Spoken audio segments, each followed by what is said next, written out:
Obesidade, inflamação e exercício. Atualmente no mundo, mais de 500 milhões de pessoas são obesas, pessoas acima de 20 anos, adultos. No Brasil, aproximadamente 17% das mulheres são obesas e 13% dos homens, segundo os dados do IBGE. Quais são os fatores predominantes ou preponderantes para que você desenvolva obesidade? Existe uma interação de muitos fatores. Entre eles, fatores psicológicos, genéticos, ambientais, fisiológicos. O fato é que existe o nosso fenótipo. O que significa o nosso fenótipo? A nossa genética, a nossa propensão genética e a nossa interação com o meio ambiente. Isso é o nosso fenótipo. É essa interação entre o meio ambiente e a nossa genética. Isso que se chama fenótipo é que vai determinar fortemente o seu grau de desenvolvimento ou propensão à obesidade. Como é que você forma a gordura? Como que isso tudo acontece? É um processo complexo, mas na realidade, na idade da infância, quando a gente é criança e vai se desenvolvendo, as células de gordura elas aumentam o tamanho, o seu volume, elas hipertrofiam, mas elas também aumentam o número de células, que a gente chama de adipogênese. Nós temos a hipertrofia do tecido adiposo, que é o aumento do volume da célula, e também o aumento do número de células adiposas, que a gente chama de adipogênese. O problema é que o nosso tecido de gordura ele aumenta o volume até certo ponto. Depois desse aumento de volume até certo ponto, ele se torna altamente lipolítico, há uma expressão de beta-3 receptores nesse tipo de tecido, e ele acaba aumentando muito a liberação de ácido graxo livre e provocando um acúmulo de gordura ectópica em órgãos ou tecidos adjacentes àquele tecido gorduroso que está hipertrofiado. E isso causa uma série de problemas. Você tem um limite do aumento desse tamanho do tecido adiposo. Esse limite, o que vai acontecer? O tecido de gordura, quando ele cresce até o seu limite, ele se torna muito lipolítico, como eu já falei. E esse aumento dessa lipólise vai fazer com que você aumente essas células de gordura.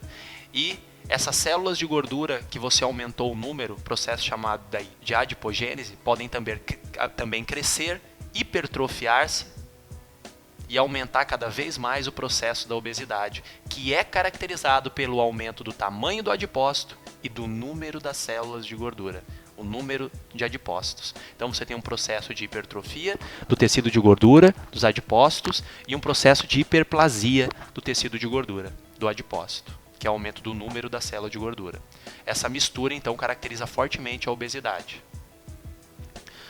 Eu tenho um estudo aqui que eu vou mostrar para vocês, que eu acho importantíssimo estar falando, que é um estudo do Guilherme Fleury.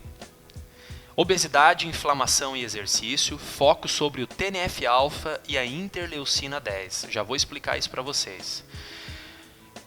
Guilherme Fleury foi um dos protagonistas aí desse estudo, do Departamento de Fisiologia e Patologia da Unesp, Araraquara, São Paulo, Brasil.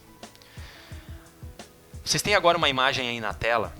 O que acontece? Olha só, ali você tem um tecido adiposo magro, tá? Com macrófagos aderidos naquele tecido, macrófagos M2. Não se apegue à gravura como um todo. Primeiro preste atenção lá em cima. Ó, você tem o tecido adiposo magro, ele no volume menor, certo? O que acontece? Quando esse tecido aumenta o seu volume, devido à ingestão excessiva de alimentos, por exemplo, com excesso calórico, existe o quê?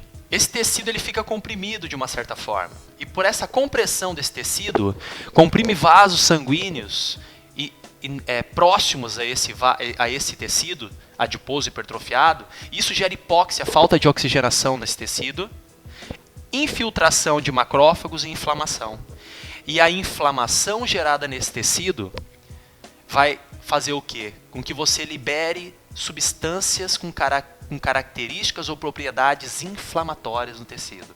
Por exemplo, TNF-alfa, fator de necrose tumoral alfa, interleucina 6, resistina, proteína quimioatraente de macrófagos, como o próprio nome diz, proteína quimioatraente de macrófagos, como se atraíssem macrófagos para o local do tecido, piorando ainda mais o processo inflamatório.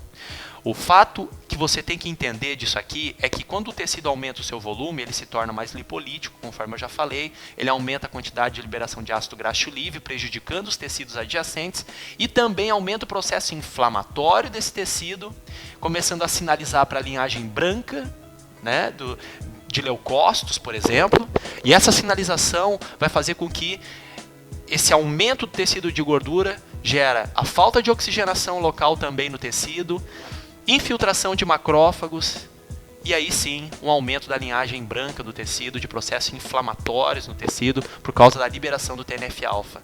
O TNF-alfa é um grande dessensibilizador da insulina, ele causa muita resistência à insulina. Então o tecido de gordura, quando ele cresce, quando ele está pequenininho, quando ele é um pré-adipócito e ele vai crescendo, ele ganha um receptor de insulina. E quando ele ganha esse receptor de insulina, ele age muito facilmente, fortemente a insulina. E isso é uma característica que permite uma certa facilidade para o tecido aumentar o seu volume. Tá? Então aqui, pessoal, olha só, o tecido aumentou de volume. Tá? Macrófagos M1. Ele aumentou de volume, aumentou a liberação de adipocinas. O que são essas adipocinas que eu estou falando? Então, quando esse tecido aumentou de volume, ele aumentou, diminuiu a falta de comprimiu vasos locais, ele aumentou esse volume, aumentou a falta de oxigênio local, ficou com mais falta de oxigênio, que a gente chama de hipóxia. Essa falta de oxigênio faz com que chame macrófagos para o tecido. Esses macrófagos liberam adipocinas ou adipocitocinas, que são substâncias ou mediadores inflamatórios. E esses mediadores inflamatórios vão gerar isso que eu falei para vocês. Por exemplo, resistência à insulina, aumento de deposição de gordura, aterogênese, tá? E olha ali o que você tem. Você tem a liberação das adipocinas, diminuição de adiponectina, aumento de leptina, resistina, ácido graxo livre, que eu já falei, gordura ectópica pelas adjacências do local, TNF-alfa, interleucina 6 e diminuição de interleucina 10. Isso no teu hipotálamo vai gerar o quê? Na sede, é o termostato do teu cérebro. Essa sinalização no hipotálamo, no termostato, essa sinalização inflamatória do tecido adiposo vai fazer com que você sinta mais fome e reduza o gasto energético. E gera uma inflamação hipotalâmica. A nível sistêmico, o que acontece? A nível sistêmico você vai ter uma maior resistência no fígado e no músculo à insulina. E isso é causado por quê? De novo, pela maior liberação de ácido graxo livre, devido a esse aumento do tamanho do adipócito, e pela maior liberação de citocinas pró-inflamatórias, causando resistência à insulina no músculo e no fígado. É isso que vai acontecer. O que o exercício físico faz nisso, então? O exercício físico, nesse processo, ele vai agir aumentando aquelas adipocinas que estão baixas, ali no gráfico. Ela aumenta a interleucina 10 e a adiponectina. Por quê? Quando você pratica exercício, você libera no tecido muscular uma miocina, daí ela não é mais uma adipocina, porque a adipocina, vem de adipócito. Adipócito, que é esse depósito de gordura, essa cisterna de gordura, esse saco, entre aspas, de gordura. Adipocinas, lembra de de adipócitos. E isso é o que? São citocinas, mediadores químicos liberados pelo adipócito. Você tem também as miocinas, que são os mediadores químicos liberados pelo músculo esquelético. E quem é essa miocina? A interleucina 6. Quando você pratica exercício, meu amigo, a interleucina 6 ela é liberada pelo músculo. E essa liberação de interleucina 6 pelo músculo, em concentrações fisiológicas, maravilhosamente, ela simplesmente aumenta a chamada, entre aspas, é claro, de interleucina 10, que é uma citocina anti-inflamatória, e interleucina 1-RA, que é a outra interleucina anti-inflamatória. E diminui a produção de TNF-alfa, que é uma citocina pró-inflamatória. Então, o que você tem quando você pratica exercício? Você tem o estímulo, você não está estimulando o teu músculo, o músculo libera essa miocina, que é a interleucina 6. Detalhe, a interleucina 6 tem características dúbias, ela pode ser pró ou anti-inflamatória, depende da intensidade do treinamento.